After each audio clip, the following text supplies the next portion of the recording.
Welcome to our Neighborhood Unitarian Universalist congregation service on Zoom.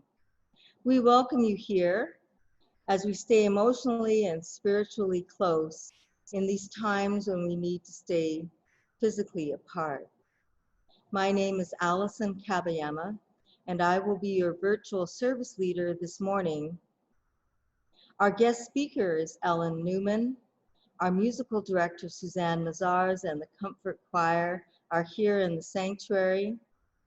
Our facilitators of the Child Caregiver Sunday program are Deb Bertizon and Zach Getchell, who will share the time for all ages from home.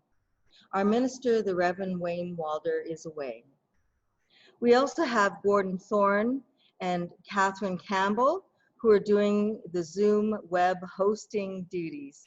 Thank you to all of them. We invite you to be creative with the speaker and gallery view during the service. I suggest you keep your Zoom window on speaker view except during Greet Your Neighbors, songs, or especially chants. That way you can see everyone contributing, singing, and chanting together. Just remember to put it back on to speaker view for the rest of the service. The view icon is in the upper right or left part of your screen whenever you hover your cursor. Some etiquette to be aware of, except during joys and concerns when you might be speaking, please keep your microphone muted, and please don't send out chat messages addressed to everyone any more than you would yell out to everyone during a service. We will offer you breakout rooms to talk to each other at the end of the service, so you'll have a chance then. This service is being recorded for the public both on YouTube and on our new website. Joys and concerns or similar personal moments will be edited out. If you have privacy concerns, please turn off your camera and rename yourself. Sacred space and cyberspace are strange bedfellows, and we need your help to bring them together. Now, we have nowhere else to go, nothing else to do. Shut off your other apps that might distract, or put your device on Do Not Disturb and be present. This is our threshold moment.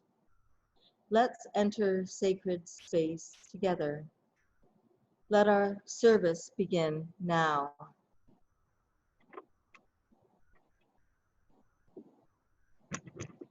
As I light our chalice, you're encouraged to light your own personal chalice at home, or hold your hands in the shape of a chalice. This is a good time to go to gallery view if you want to see others lighting their chalices. I will light our chalice as we sing.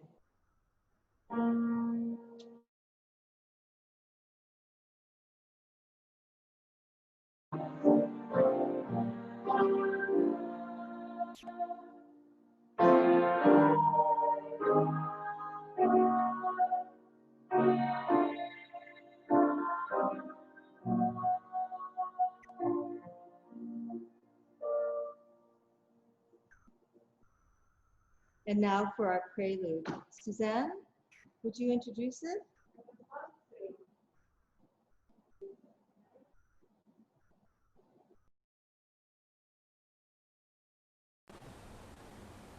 Good morning, everyone. As you heard, the Comfort Choir is here, part of the Comfort Choir is here in the sanctuary with me this morning.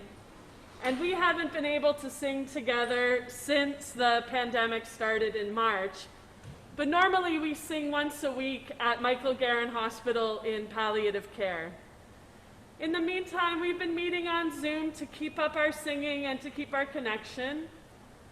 And we've created a prelude recorded separately in isolation, which is the best we can do for singing together in this time of pandemic.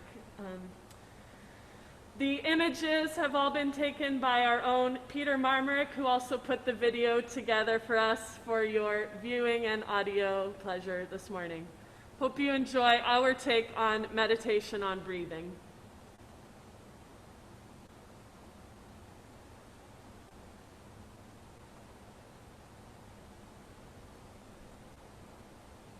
Breathe in, breathe out, breathe in, breathe out, breathe in, breathe out, breathe in, breathe out. When I breathe in, I'll breathe in. when I breathe out, I'll breathe out. when I breathe in, I'll breathe in. when I breathe out, I'll breathe out. when I breathe in, I'll breathe in peace. when I breathe out, I'll breathe out. when I breathe in, I'll breathe in peace. when I breathe out, I'll breathe out.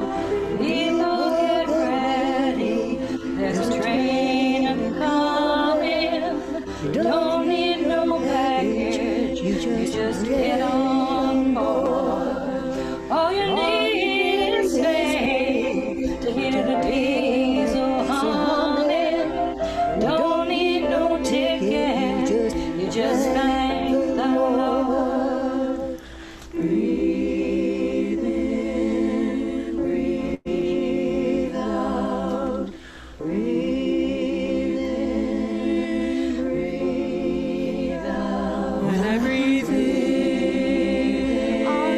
I'll breathe in, when I breathe out, I'll breathe out, when I breathe in, I'll breathe in, when I breathe out, I'll breathe out.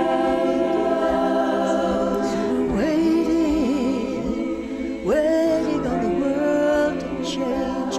We keep on waiting on the world to change. It's not that we don't care, we just know the fight ain't fair, and we're waiting on the world to change. When I breathe in, I'll breathe in peace. when I breathe out, I'll breathe out. when I When I breathe breathe in, I'll breathe in peace. when I breathe out, I'll breathe out love. Breathe out. Breathe in. Breathe out.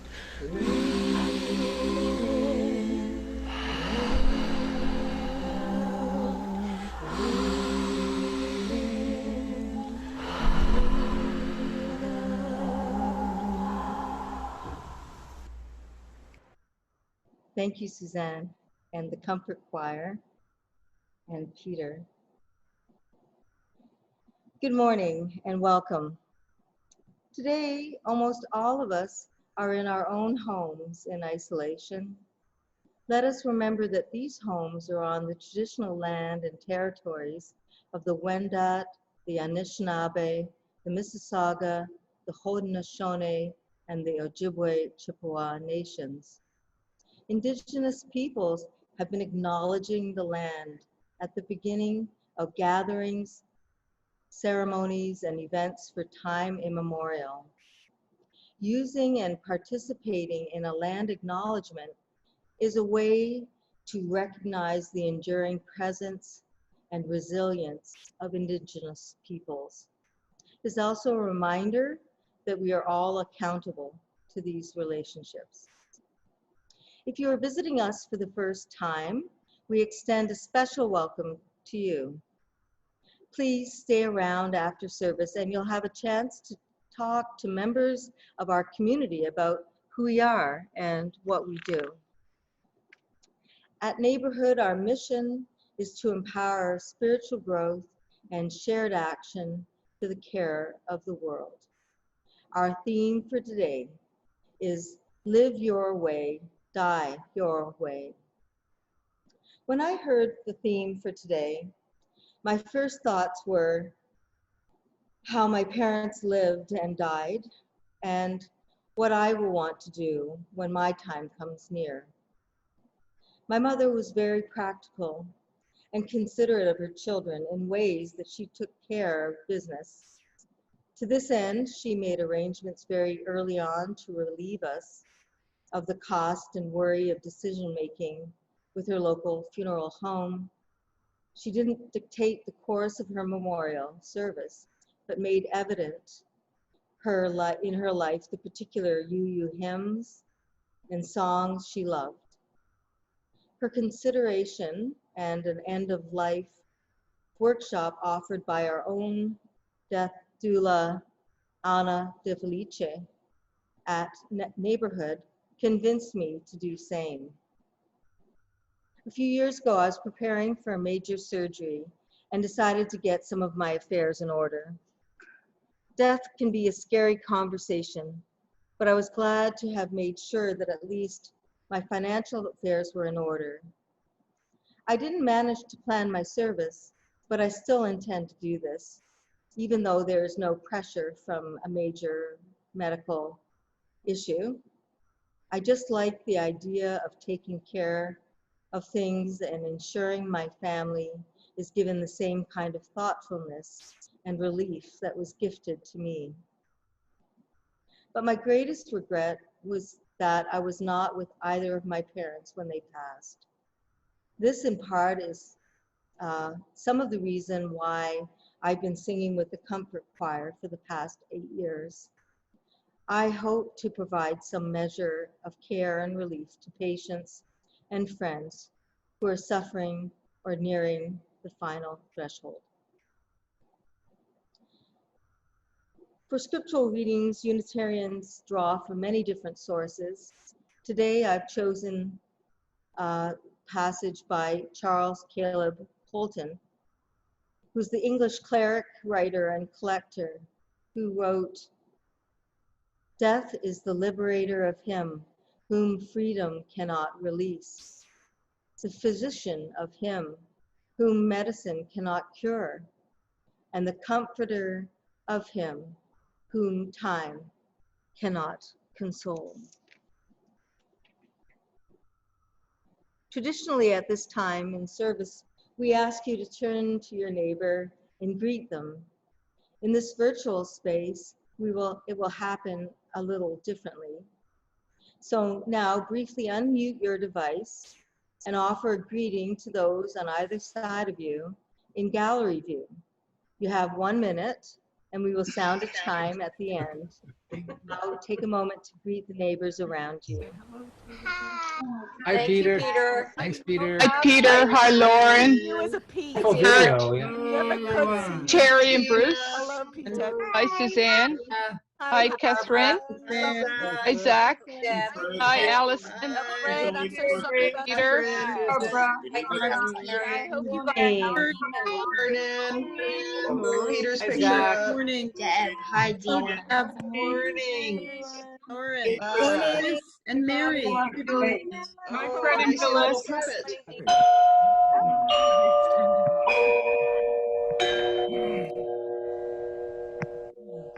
Yes. Now I invite you to join me in reading our opening words, which will now appear in chat. If you're on a phone, follow my words and memory will fill in the rest. Let us cast the circle of a sacred space here. Let us cast the circle of a cherished space here. a space of safety, a place of forgiveness, a place of love.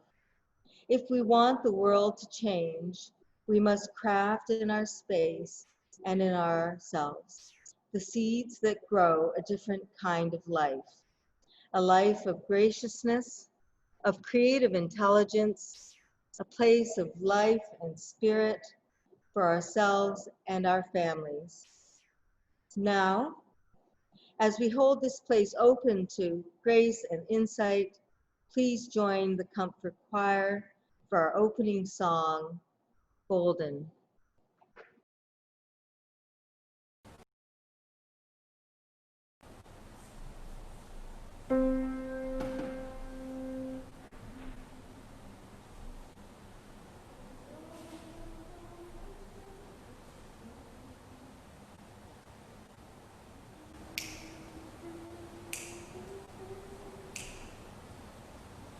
It's golden.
Thank you, Comfort Choir.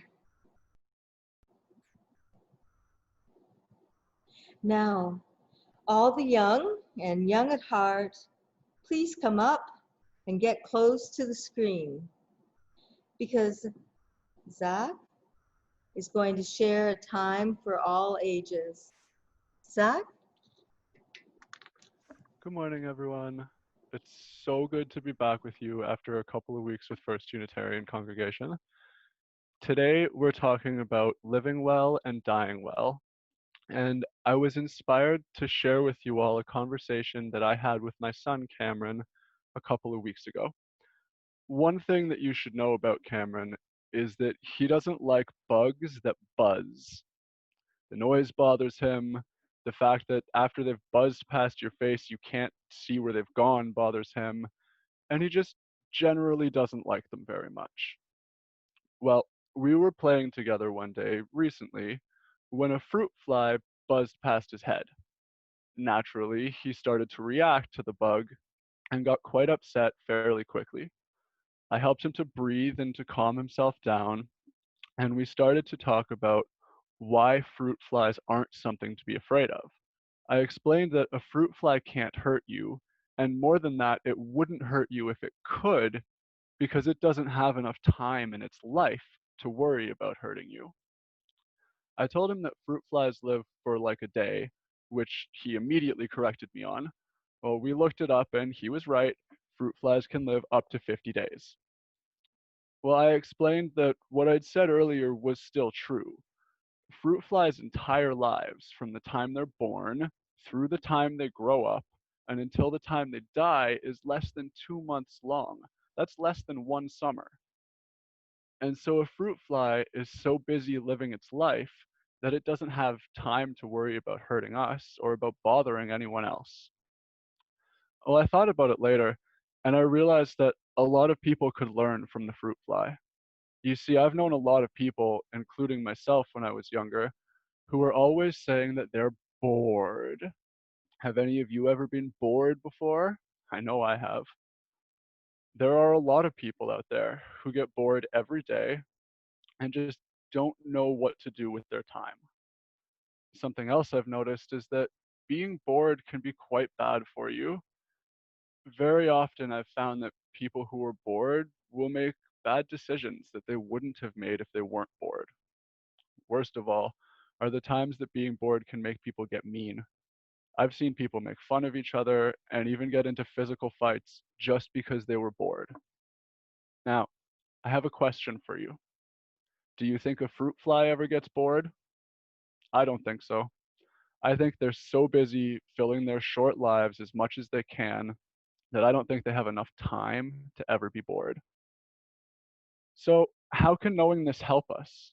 It can help us to decide, to actively choose to never be bored. We all know what we like. Each of you knows if you'll find reading a book fun or boring. Each of you knows if you'll have fun playing outside with your friends, cooking, or doing a science experiment. So if we each know what we like to do, and we know that being bored can be so bad for us, why can't we just decide not to be bored? When we feel ourselves starting to get bored, we can pick up that book or that ball or that board game and stop ourselves from being bored.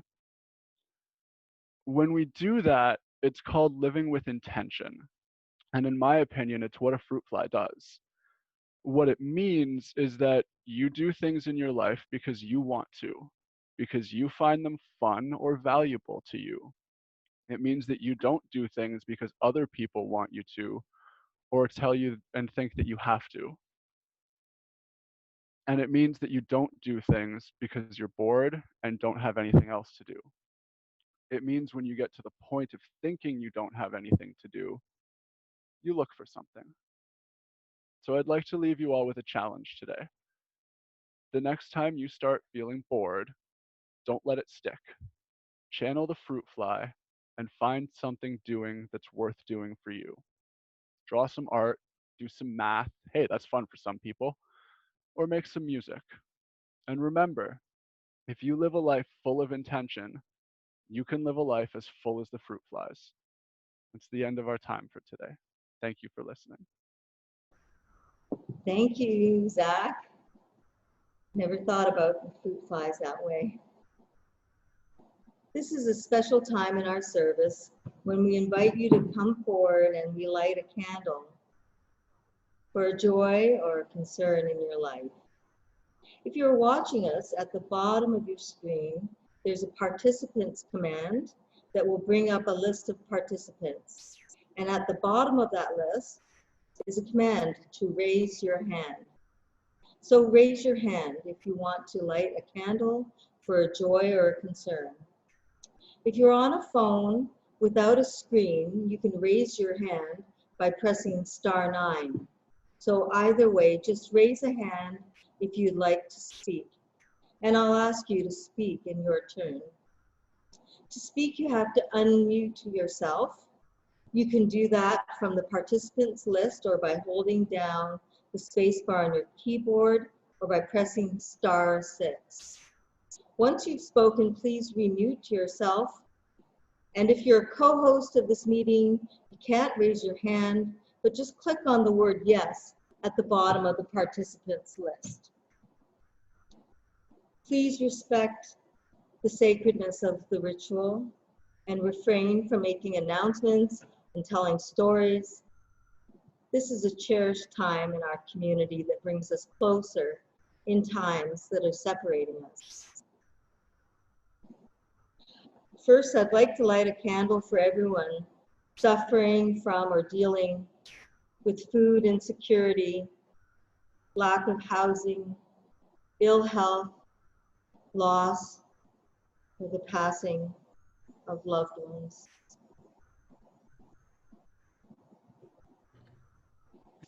We light this candle in gratitude for all the volunteer efforts, seen and unseen, that help our community to hold together. And I light this final candle for all the joys and concerns that remain unspoken in our hearts.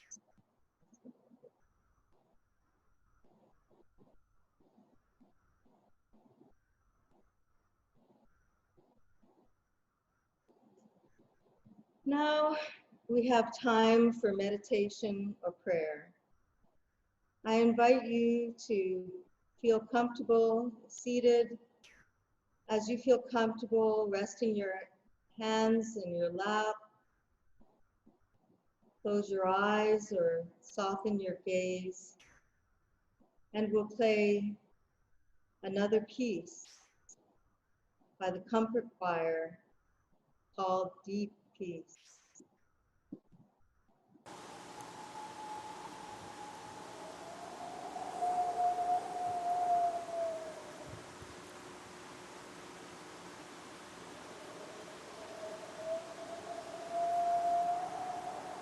Deep peace of the running way to you. Deep peace of the flowing air to you.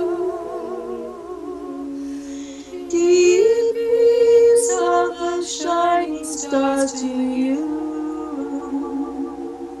Deep peace of the quiet earth to you. Deep peace. Deep peace of the running way to you. Deep peace. Deep peace of the flowing air to you. Deep peace.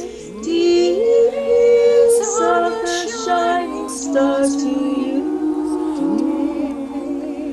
Deep peace of the quiet earth to you. Deep peace. Deep peace of the running wave to you. Deep peace. Deep peace of the flowing air to you. Deep peace. Deep peace of the shining stars to you. Deep peace of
of the quiet earth to you. Deep peace of the quiet earth to you.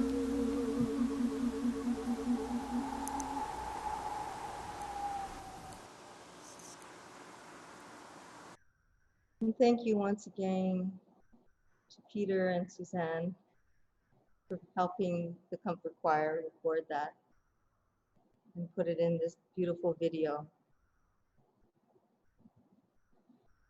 Today, our message of inspiration, we have our special guest, Ellen Newman. Ellen Newman is a licensed funeral director working in a progressive funeral home in Toronto. She sits on the board of the Green Burial Society of Canada, is a consumer advocate and liaison to the Bereavement Authority of Ontario, on the Legislative Committee of Community Death Care Canada, and serves as an advisor to the Good Green Death Project. She regularly presents on the topic of choices in death care to consumers and professionals, and firmly believes that if people do not know what options are available to them, they do not have any.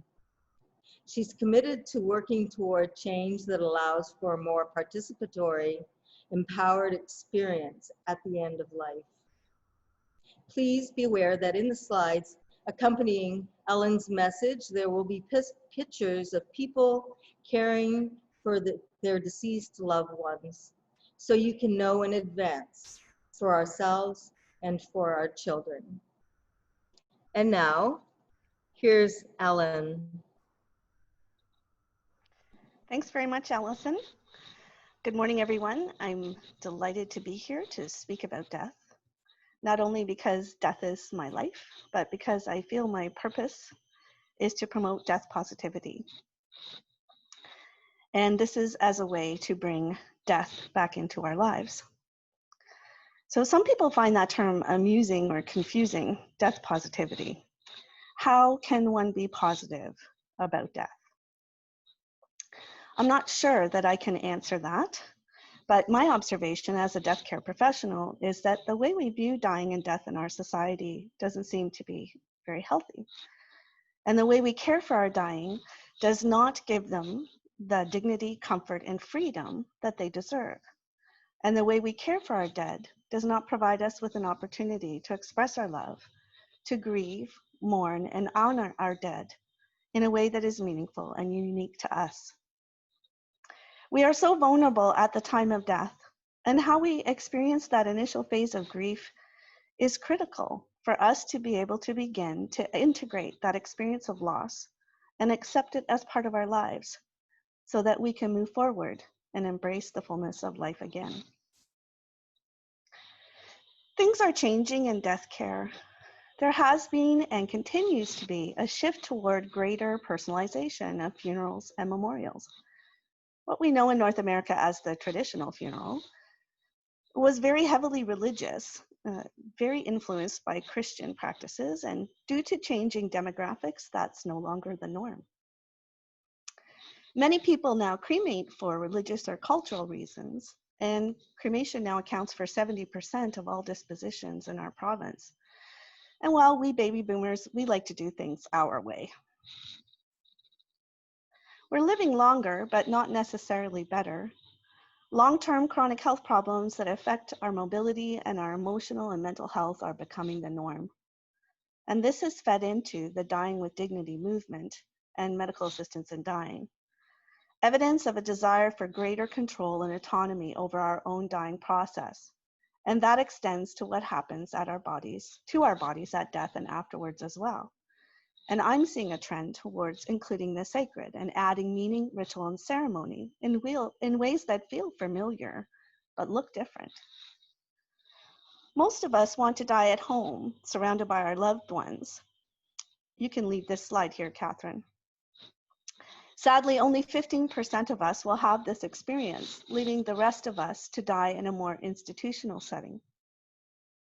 how can we make that experience more sacred, meaningful, and comforting? More like home.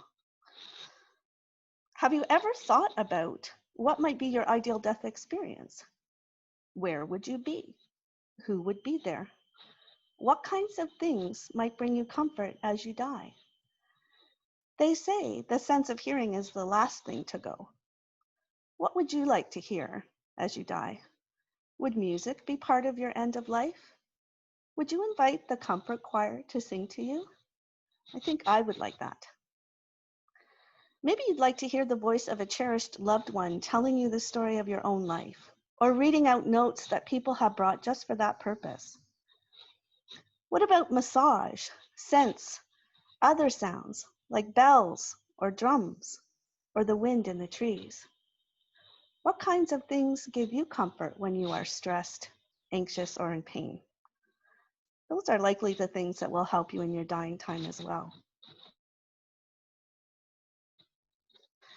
When my father died in hospital, I brought in my most colorful, comfortable blankets. I brought crystals. I brought a statue of Kuan Yin, the Chinese goddess of compassion, and I brought his favorite music. My sister and I swabbed his mouth with beer, and we drank some too, much to the dismay of the nurse. When he breathed his last breath, we asked if we could stay with him for a while so that we could wash him. It was transformative for both my sister and I to do this. Our relationship with our father in life was difficult, and caring for him in death healed many wounds. If this is resonating with you, but you feel like it would just be too much for you or your family to handle on their own, consider that there are helpers, death doulas or thanadoulas or death midwives. These are all interchangeable terms. They can hold space in the hospital where the environment is often intrusive. They can help explain the changes that come with dying, active dying, and make suggestions around comfort measures for both the dying person and all those supporting them. They can provide information and empower the death journeyer and their family to advocate for themselves. Another way to add meaning on the death journey is legacy work. Legacy work gives a dying person purpose and can be something tangible that provides great comfort going forward, helping the bereaved bring a loved one's presence into their ongoing lives. This could be gathering photographs into a scrapbook, or writing the story of the person's life down, or recording them telling their own stories. Legacy work is intensely personal, and it can center the dying as it draws their attention away from the physical experience of death towards something more mindful and reflective. When dying and death were removed from our homes, we lost something. Robert Kastenbaum is a well-known expert in death and society, and in an article that he wrote for Generations, he spoke about the deep feelings of relief that direct involvement in caring for our own dead can provide. And he contrasts that with the feeling of disconnection and confusion that result from being disengaged. I have seen both the relief and the disengagement in my work as a funeral director. And this disengagement is what I believe is driving people away from the traditional funeral, even more than the costs involved. So how can we re-engage with death? We could consider a family-led or home funeral. It's legal in Ontario, though some may feel it's an overwhelming consideration. A death midwife or a funeral director can instruct the family in how to wash and care for the body, often using those very substances which were used before the modern process of embalming, oil of lavender or oil of rosemary or eucalyptus, all of which have disinfectant properties that can slow decomposition, and they smell nice too. Dry ice or even just frozen water bottles can cool the body to allow for a viewing or a wake. And this can take place in a bed or on a table or in a casket, which can be made of cardboard. For most people, they're not as reliable for folks over 180 pounds, or constructed by a friend or a carpenter, and decorated and personalized by the family, or even the death journeyer themselves, perhaps as a legacy project. Each aspect of this care can become a deeply meaningful ritual or ceremony in and of itself. The body changes that we have been taught to be afraid of are explained, and rather than seen as repulsive, are accepted as part of the natural process of death.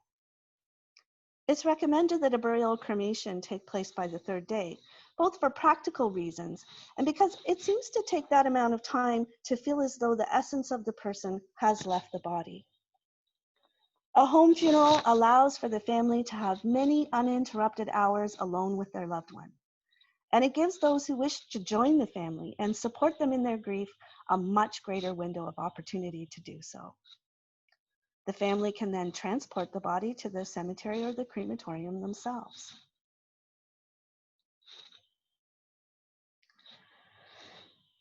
Some in the funeral industry are alarmed by the idea of home funerals, citing health hazards and logistical issues. They might also have concerns for their livelihoods. I mean, if everyone took care of their own dead, who would need funeral directors?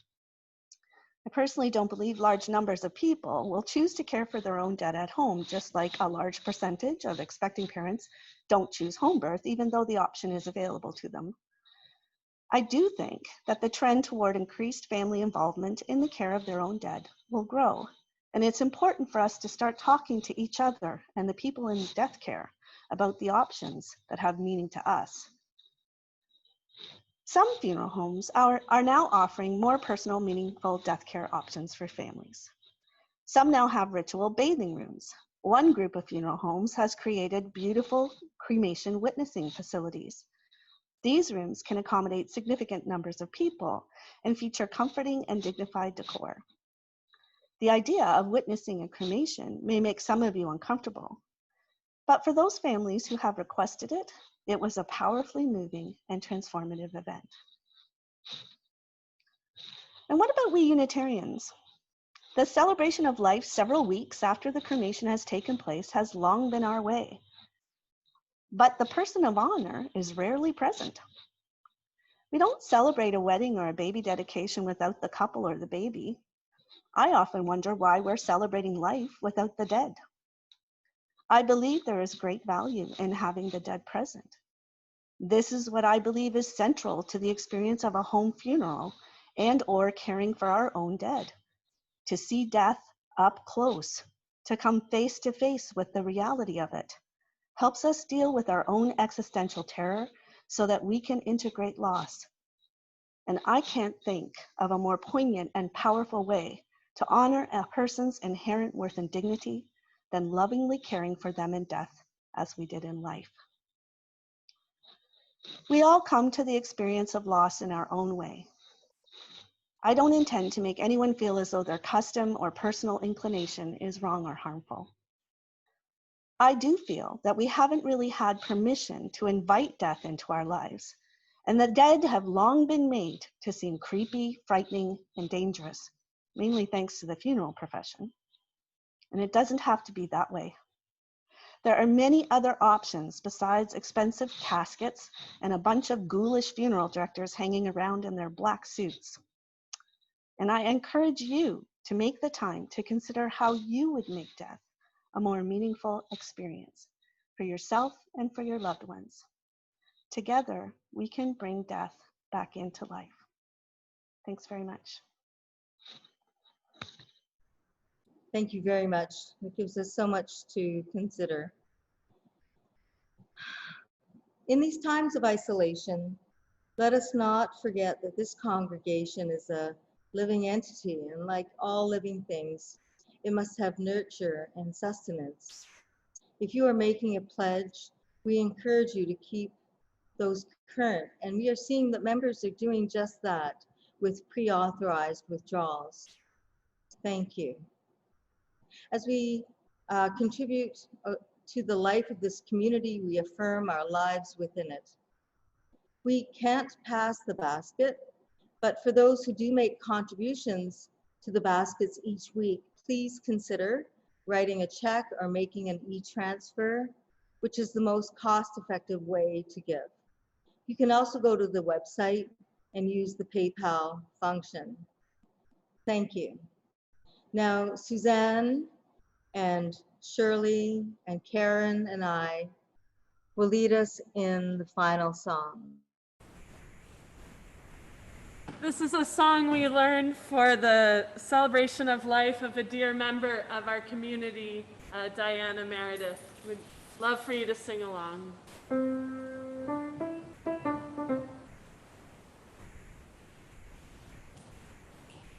No, I won't be scared for long, not when I think about this powerful love that nothing can strike down.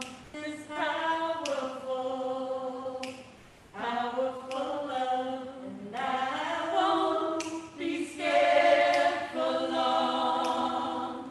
Not when I think about this powerful love that nothing can strike down.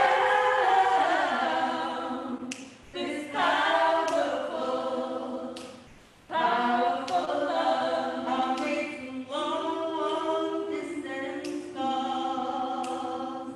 I've got friends praying all over the place. But the crucial call is now, and I'm asking you for a little more grace. I won't be scared for long. Not when I think about this powerful love that nothing can strike down. This powerful, powerful love. Tonight may be the night that death tries to steal my heart from me. If he comes, I'm gonna keep him at bay with every atom of love inside of me. I won't be scared for long, no, not when I think about this powerful love that they can strike down. This powerful, powerful love. I'll make this long distance call. I'll do the stars into the core of me, into the hands of spirit we fall. Hands of mercy, hands of peace. I won't be scared for long. Not when I think about this powerful love that nothing can strike down. This powerful, powerful love, and I won't be scared for long. Not when I think about this powerful love that nothing can strike down. This powerful, powerful love. I said powerful, powerful love. Oh, powerful,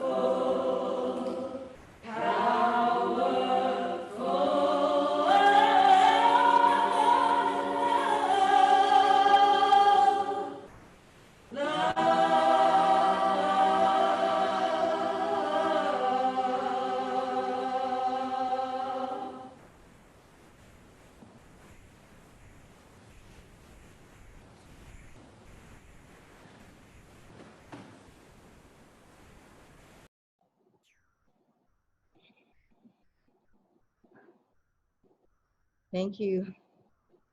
I will extinguish our chalice.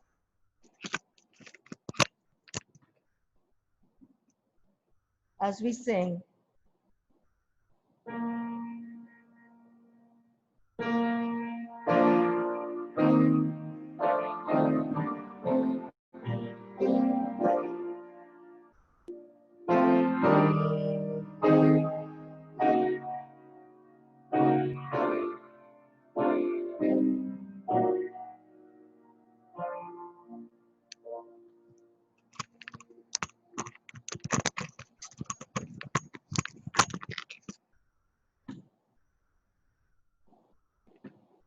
We have a tradition here of circling round and holding each other's hands. So instead, here on Zoom, there is a venerable Eastern greeting. In India, it's called the Namaste. In Thailand and neighboring countries, it's known as the Y. One puts one's two palms together, bows one's head and says Namaste, which means I salute the spirit within you. Congregation of Neighborhood, let us say Namaste.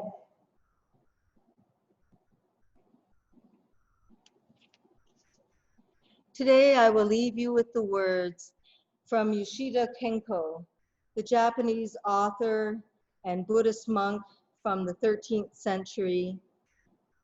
and 14th century. Were we to live forever, then indeed, people would not feel the pity of things. Truly, the beauty of life is its uncertainty. Our service has ended. For those of you who do not wish to join a breakout room or the caregiver and child service, thank you for joining us.